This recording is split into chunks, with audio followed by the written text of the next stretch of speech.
Magandang araw mga kasaging. Ngayong araw ay Sabado at araw ng Bible study sa bahay ng nanay ng asawa ko. At yun nga palang ginagamit na nakapula, si Kuya Vladimir nga pala yan.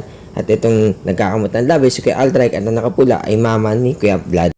Every Saturday pala ang gawain dito. Yun nga no, at pagkatapos ng Bible study, papunta na kami ng church. At kinuha ko na yung gamit ko at nagbihis ako. Yan pala yung rig, yung ginagamit ko sa church. Wala akong sariling gitara pero maraming sariling effects. Ayan, chinek ko muna kung nakaayos yung dikit. At yan, tara na. At naglakad na nga kami, papunta ng bayan. So yun nga no, nagkukwentuhan kami ni Papa Bear kung kakain ba kami ng tusok-tusok. Kasi gusto niya ilibre ko siya. Pero ang sabi ko, bahala na muna siya. Kasi siya yung may trabaho ngayon. So yun, nagtatalo pa rin kami kung saan kami kakain. O, tinawag ko ngayon yung dalawang kasunod namin, yung may hawak ng cellphone ko.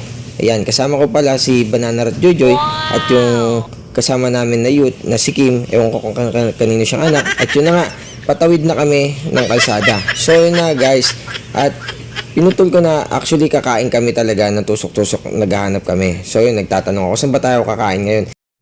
At pagtapos namin kumain, nasa church na kami. So yun, nagpa-practice na kami. At para nagpa-practice kami para sa araw ng bukas. Isa nga pala akong part ng isang music team dito sa OBCM Pandakan. So yung mga kasama ko at yung mga ka-minister ko ay nandito ngayon. Sama-sama kami every Saturday. Pagkatapos ng practice, dito na rin kami kumakain. Ayan nga pala si Ate Isay at nag-aantay siya ng matapos kami para makapag-practice sila sa pagsayaw. Napasarap kasing usapan namin sa devotion.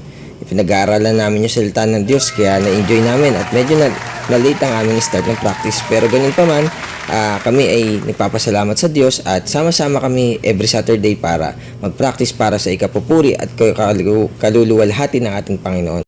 Ako po ay hindi kumakanta, bumabackup lang po ako dun sa aming leader. Ayan, yung nakaputi na nakaupo.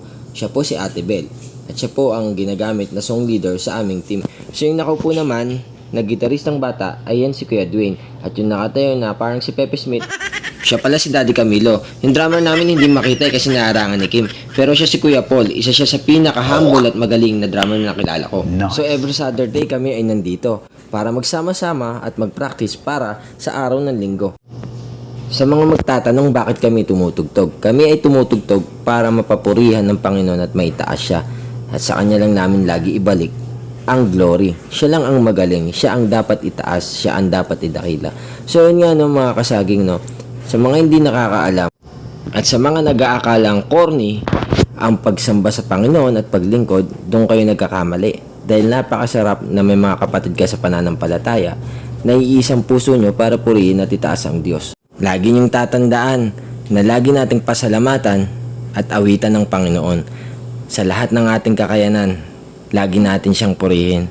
Kung anong meron tayo, gamitin natin para itaas ang Panginoon at ipasalamat natin kung anong meron tayo. So yun nga mga kabananarat at tapos na ang aming practice.